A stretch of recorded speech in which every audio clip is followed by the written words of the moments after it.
বিরতির পর স্বাগত। জনশতাব্দী এক্সপ্রেস আবারও দুর্ঘটনার কবলে।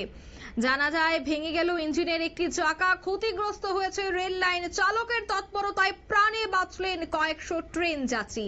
ভয়ঙ্কর দুর্ঘটনা থেকে অল্পেতে রক্ষা পেল জনশতাব্দী এক্সপ্রেস। তবে এই মুহূর্তে কি আপডেট রয়েছে বিস্তারিত জানবো। টেলিফোন লাইনে যুক্ত হয়ে গেছে প্রতিনিধি রাজীব দত্ত। রাজীব, ঠিক কি আপডেট রয়েছে?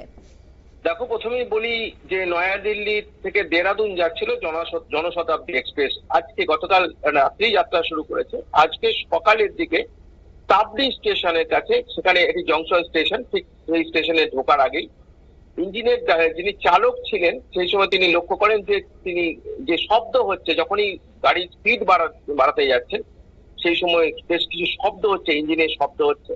তিনি প্রথম বিষয়টা গুরুত্ব দেননি। তারপরে তিনি গাড়ি একদম স্টেশনে ঢোকার আগেই তিনি গাড়িটাকে থামান এবং দিয়ে পরীক্ষা করতে থাকেন, যে চেক করতে থাকেন কোথায় মানে এই সমস্যাটা হচ্ছে।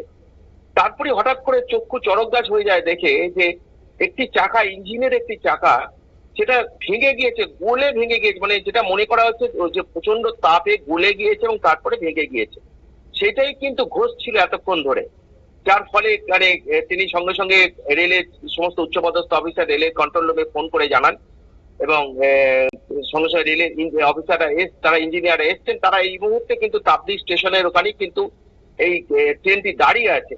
অর্থাৎ বড় সড়ো দুর্ঘটনা ঘটতে পারতো যদি ধরো এই দেরাদুনগামী এই জনশতাব্দী এক্সপ্রেসের স্পিড যদি চালক না নেমে দেখতেন, তাহলে তিনি যদি এটাকে উপেক্ষা করে স্পিড বাড়িয়ে দিতেন, গতি বাড়িয়ে দিতেন, তাহলে কিন্তু ভয়ঙ্কর একটা দুর্ঘটনা ঘটতো। প্রচুর মানুষের প্রাণ চলে যেত। সেই দুর্ঘটনা থেকে তৎপরতার সঙ্গে রক্ষা করলেন এই চালক। যে মানে তিনি বুঝতে পেরেছিলেন, তিনি অত্যন্ত অভিজ্ঞ চালক, তিনি বুঝতে পেরেছিলেন যে কিছু একটা হয়েছে এবং তার ফলেই কিন্তু তিনি তার চোখে ধরা পড়ে যায় এই বিপদটা এবং সেই বিপদ থেকে তিনি রক্ষা করেছেন। যে এইরকম ট্রেনের চাকা যে এইরকম গলে যাওয়া, গলে ভেঙে যাওয়া, এর ঘটনা বোধহয় আগে কখনো হয়নি। চলন্ত ট্রেন, এক্সপ্রেস ট্রেন গতিতে রয়েছে, সেই গাড়ির চাকা ভেঙে গিয়েছে, এরকম আগে আমি কখনো শুনিনি। বোধহয় এটাই বোধহয় এরকম ঘটনা ঘটলো, যার ফলে ইঞ্জিনিয়াররা পরীক্ষা করছেন যে কি অবস্থা। সেই সঙ্গে ওই ট্রেনের অন্যান্য চাকাগুলো পরীক্ষা করা হচ্ছে, কারণ অত্যন্ত মানে একটা ভয়ঙ্কর ঘটনা যে আজকে বড় সড় দুর্ঘটনা ঘটে যেতে পারতো।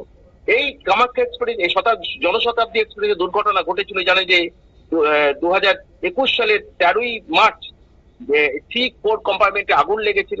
সেখানে হঠাৎ করে আগুন লেগেছিল এবং আগুনে পুড়ে গিয়েছিল। মানে গত কয়েকদিন আগে কামাখ্যা এক্সপ্রেসে দুর্ঘটনা ঘটেছে উড়িষ্যাতে। তাই পুনরায় একটা বড় দুর্ঘটনা ঘটে যাচ্ছিল, কিন্তু অল্পের জন্য বেঁচে গেছেন মানুষ শুধু চালকের তৎপরতায়। কারণ দেরাদুন এই জনশতাব্দী দেরাদুনের যিনি চালক ছিলেন তার অত্যন্ত তৎপরতা এবং বুদ্ধিমত্তার জন্য আজকে বড় সড়ো কোনো দুর্ঘটনা ঘটেনি, রক্ষে পেয়ে গেছেন সমস্ত যাত্রীরা। অঙ্কিতা, ধন্যবাদ। অর্থাৎ অল্পেতেই রক্ষা পেল জনশতাব্দী এক্সপ্রেস। তবে হতাহতের কোনো খবর নেই। জানা গেছে ইঞ্জিনের একটি চাকা ভেঙে গেছে এবং সেখানেই ক্ষতিগ্রস্ত হয়েছে রেল লাইন। এই মুহূর্তের সংবাদ এ পর্যন্ত। আমাদের পরবর্তী নিউজ এবং আপডেট দেখার জন্য অবশ্যই চোখ রাখবেন শুধুমাত্র নিউজ ভ্যানগার্ডের পর্দায়। ধন্যবাদ।